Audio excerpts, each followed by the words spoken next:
Exercise number 1.3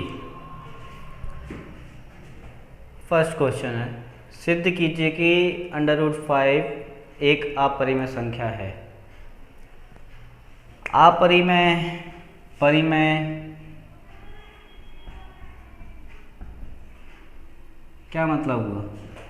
परिमेय संख्या वो जो इस फॉर्म में लिखी जा सके P/Q, लेकिन जो हर होता है, जो डिनोमिनेटर होता है, वो जीरो नहीं होना चाहिए, क्योंकि यदि कोई नंबर है उसके नीचे डिनोमिनेटर जीरो हो जाए तो वो इनफाइनाइट हो जाता है, अनंत हो जाता है, तो वो परिमेय संख्या नहीं कहलाएगी।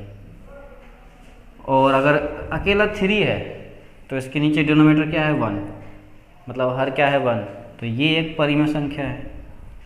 ठीक है। अगर मैं 10 में 2 का भाग करूं, ये परिमेय संख्या है। भाग हो जाएगा कितनी बार? 5 बार। ठीक है, हो गया। 11 में 2 का भाग करें, कितना आएगा? 5 2 पंजे 10, फिर एक बचेगा, पॉइंट लगाएंगे, 2 पंजे 10, 5.5 मतलब 5.5। ये भी एक परिमेय संख्या है, ये भी एक परिमेय संख्या है। लेकिन यदि अच्छा एक चीज़ और, 10/3 है। ठीक है, इसमें मैं भाग करूँ 3 से, 3 एकम 3, 3 तिया 9, बचेगा 1, पॉइंट लगाएंगे, हो जाएगा 10, फिर 3 तिया 9, फिर बचेगा 1, फिर 3 तिया 9, 3 तिया 9, 3 तिया 9, कई बार आता जाएगा, लेकिन जो डिवाइड ख़त्म नहीं होगा। टर्मिनेट तो हो गया ना, लेकिन रिपीटेड नंबर है। टर्मिनेट हो चुका, नॉट रिपीटेड। टर्मिनेट हो गया, नॉट रिपीटेड। ये और ये तीनों परिमेय संख्या हैं। तो ये सब क्या है? परिमेय संख्या है। ठीक है, ये क्या होते हैं?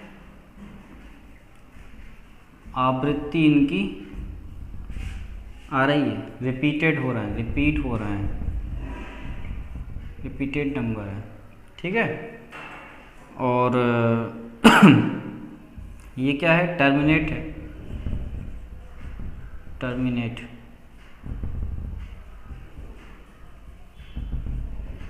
नंबर है। टर्मिनेट हो और आवृत्ति आ जाए, रिपीट हो और नॉट रिपीट हो, तो ये क्या है? परिमेय संख्या, मतलब रेशनल नंबर कहलाते हैं। इरेशनल नंबर अपरिमेय संख्या कौन कौन सी होती है? √2, क्यों? √3, ये क्यों है भाई? √5, ये परिमेय क्यों नहीं है? अपरिमेय क्यों है? क्योंकि हमें ये पता है कि इनकी मैक्स जो अप्रोक्सीमेट वैल्यू होती है वो हमें पता होती है। 141, इसकी 1.732, इसकी 2.236, ऐसी कुछ अप्रोक्सीमेट वैल्यू होती है। √10 की वैल्यू 3.162, इस तरह से अप्रोक्सीमेट वैल्यू है। लेकिन सिर्फ दशमलव के 3 अंकों के बाद तक की वैल्यू हमें याद कर रखी होती हैं, लेकिन आती बहुत सारी हैं जिनकी डिवाइड हम करें, अगर हम इनकी वैल्यू निकालें डिवीज़न मेथड से, इस तरीके से, तो पॉइंट के बाद बहुत सारे नंबर आते हैं, कभी ख़त्म नहीं होते। 8 क्लास में सिखाया जाता है डिवीज़न मेथड। ये इसीलिए इन्हें, जो कि डिवाइड नहीं हो रहा, डिवाइड ख़त्म नहीं हो रहा, टर्मिनेट भी नहीं हो रही, और नंबर जो है वो रिपीट भी नहीं हो रहा है। नॉन टर्मिनेट, नॉन रिपीटिंग क्या कहलाती हैं? अपरिमेय संख्या कहलाती हैं। एक लॉजिक इनका ये भी है कि इनका वर्गमूल सीधा सीधा क्यों नहीं निकलता,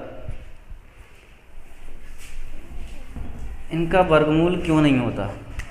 देखो 1 2 3 4 5 6 7 8 9 10, इसका 100 होता है, 81 होता है, 64 49 36 25 16 9 4 1, इसका स्क्वायर, इसका square, square square square square square square square, इन सब का स्क्वायर पूछा जाए तो ये है। इनके बीच में कोई नंबर छूटा क्या? नहीं छूटा ना, कोई नंबर नहीं है इनके बीच में। इनके बीच में तो नंबर है ना। अगर मैं तुमसे कहूँ कि मुझे एक का जो एक है 1 का स्क्वायर रूट, 1 का 1 का वर्गमूल बताओ तो आप 1 बता दोगे। मैं कहूँ कि 4 का स्क्वायर रूट बताओ तो तुम 2 बता दोगे। लेकिन मैं कहूँ कि मुझे 2 का स्क्वायर रूट चाहिए, 3 का स्क्वायर रूट चाहिए, तो क्या कहेंगे, इनके बीच में है वो नंबर, है ना। 3 और 4 और 9 के बीच 5, 6, 7, 8, इनके स्क्वायर रूट कहाँ हैं? इनके स्क्वायर तो हैं लेकिन इनके स्क्वायर रूट नहीं है। वो कहाँ होंगे? इसके बीच में होंगे। ठीक है, वही हम डिवीज़न मेथड से पता लगा देते हैं। जिनका डिवीज़न कभी ख़त्म नहीं होता है वो अपरिमेय संख्या कहलाती है, जिनका स्क्वायर रूट नहीं होता।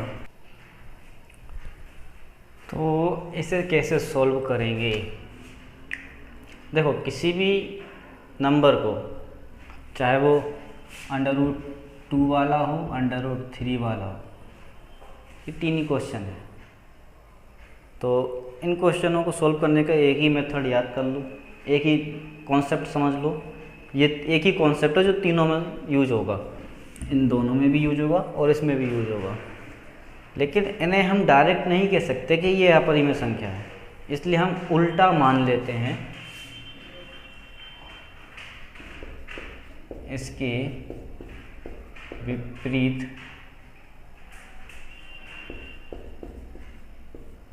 हम मानते हैं कि √5 एक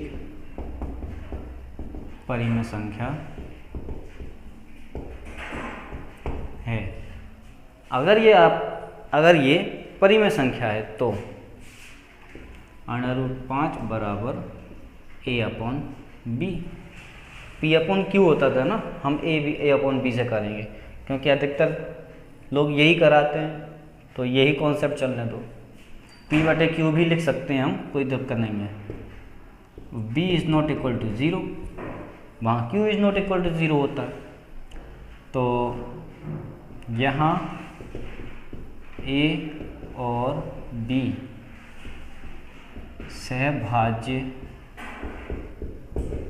पूर्णांक संख्याएं हैं। सहभाज्य मतलब क्या? सहभाज्य इंटीजर्स मतलब को प्राइम नंबर, ऐसे नंबर जिनका फैक्टर 1 आता है, मतलब जिनका गुणनखंड हमेशा इसका हो। इसमें एक ऐसा नंबर बताओ जो इन दोनों में डिवाइड कर सकता हो। है कोई नंबर? 1, जो दोनों नंबर एक ही नंबर से डिवाइड होते हैं। ठीक है, ऐसे दो नंबर जो केवल 1 से डिवाइड हों और दूसरा नंबर नहीं होना चाहिए। जैसे 11 और 13, वो केवल 1 से डिवाइड होंगे, एक दूसरे से भी डिवाइड नहीं होंगे, तो ये सहभाज्य नंबर हो गए। ठीक है, अब यहाँ से देखेंगे कि ये अगर इसी कंडीशन में, तो वर्ग करने पर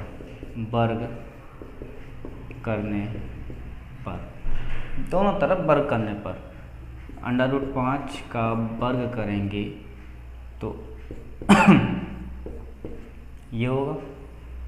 इसका वर्ग करेंगे तो 5 आ जाएगा। √5 इंटू √5 बराबर 5। इसका वर्ग करेंगे तो a²/b²। इसे सोल्व करेंगे तो 5b² a²। इसे सोल्व करेंगे तो b² इक्वल टू a/5। क्या हो गया?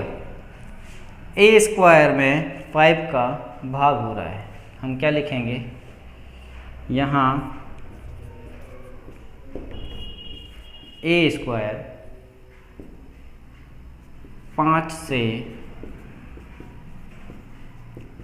विभाज्य है। विभाज्य है, भाज्य है, मतलब वही है कि मतलब a² में 5 का भाग हो रहा है। ठीक है, मतलब b² आएगा। इसका भाग करेंगे तो b² आएगा। अब कोई भी नंबर हो सकता है। अगर a² में 5 से भाग हो रहा है, इसीलिए a जो होगा 5 से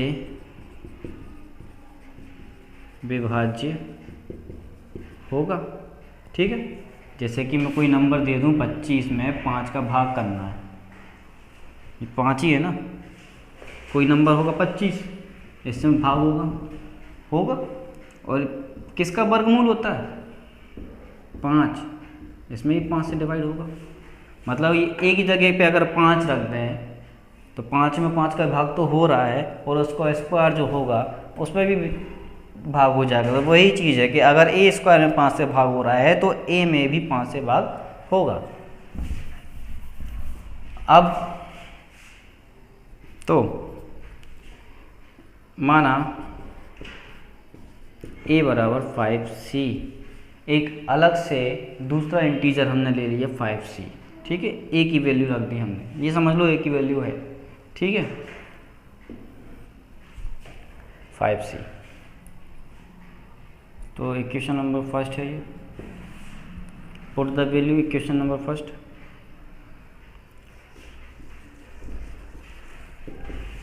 समीकरण नंबर 1 से, समीकरण 1 क्या था, B square equal to A square, ये इसमें 5c रख देंगे,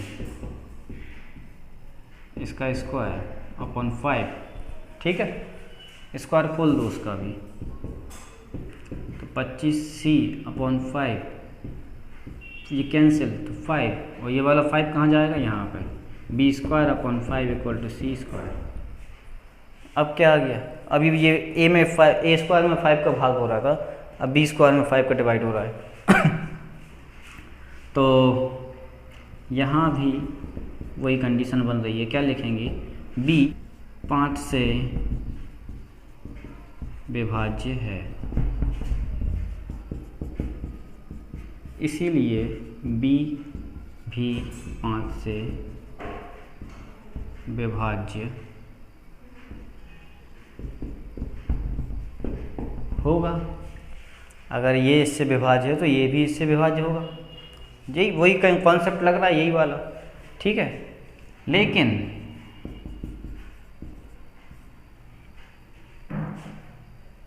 हमने क्या देखा था, ए और बी सहभाज्य नंबर है, सहभाज्य संख्याएं हैं, और सहभाज्य संख्याओं में केवल 1 से डिवाइड होता है, इसमें तो 5 से डिवाइड हो रहा है, इसमें भी 5 से डिवाइड हो रहा है, मतलब ये सहभाज्य संख्या हो ही नहीं सकती, ठीक है। अगर ये सहभाज्य संख्या नहीं है तो a upon B is not equal to, ठीक, जिनका एक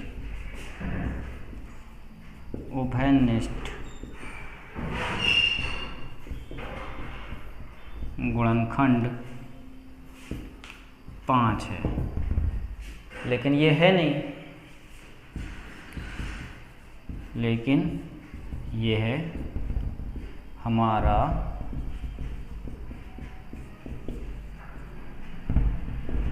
विरोधाभास है, हमारा ये विरोधाभास हो गया, ठीक है। अतः निष्कर्ष ये होगा कि √5 एक अपरिमेय संख्या है। √2 और √3 भी इसी तरह से होंगे, यही कॉन्सेप्ट होगा, पूरा सेम टू सेम यही रहेगा, कॉन्सेप्ट दोनों में यही यूज होना है, वही ए और बी रहेगा, यहाँ पे ए स्क्वायर अपॉन बी स्क्वायर हो जाएगा, यहाँ पे भी ये बस 5 की जगह 2 और 3 आ जाएगा, ठीक है। और यहाँ पे भी 25 जगह 9, अगर 3 है तो 9 हो जाएगा, अगर 2 है तो 4 हो जाएगा, वो पूरा कॉन्सेप्ट यही रहेगा। नंबर 2 है, सिद्ध कीजिए कि 3 + 2 √5 एक अपरिमेय संख्या है। ये भी सेम उसी तरह से है, लेकिन थोड़ा इजी क्वेश्चन है, इसमें भी हम वही लिखेंगे, इसके विपरीत हम मान लेते हैं कि 3 + 2 √5 एक परिमेय संख्या है, ठीक है। जहाँ अगर ये परिमेय संख्या होगी तो a अपॉन बी के इक्वल में रहेगा, ठीक, और b is not equal to 0, यहाँ a और b एक अभाज्य संख्या हैं जो पूर्णांक पूर्णांक अभाज्य संख्या होंगी, सहभाज्य संख्या होंगी, अभाज्य बोल रहा हूँ। यहाँ ए और बी सहअभाज्य संख्या होंगी जो कि एक पूर्णांक है, इंटीजर्स हैं।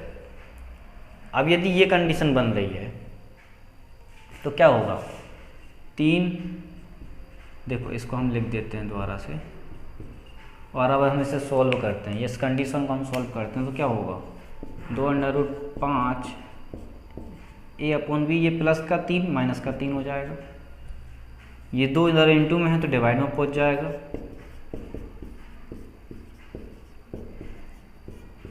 ठीक है, 1/2 कॉमन लेके वापस भी लेके जा सकते हैं, उधर लेके पहुंच गए। अब यहाँ देखेंगे a/b 2b माइनस 3/2 एक परिमेय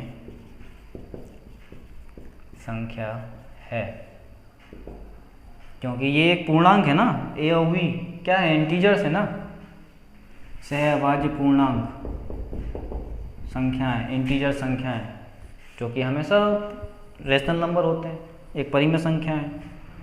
अगर ये परिमेय संख्या है तो किसके इक्वल में लिखी है, किसके बराबर में लिखी है, √5 के, इसीलिए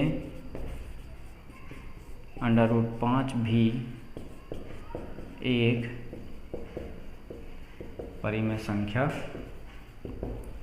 है। लेकिन हमारी कल्पना, लेकिन यह हमारी त्रुटिपूर्ण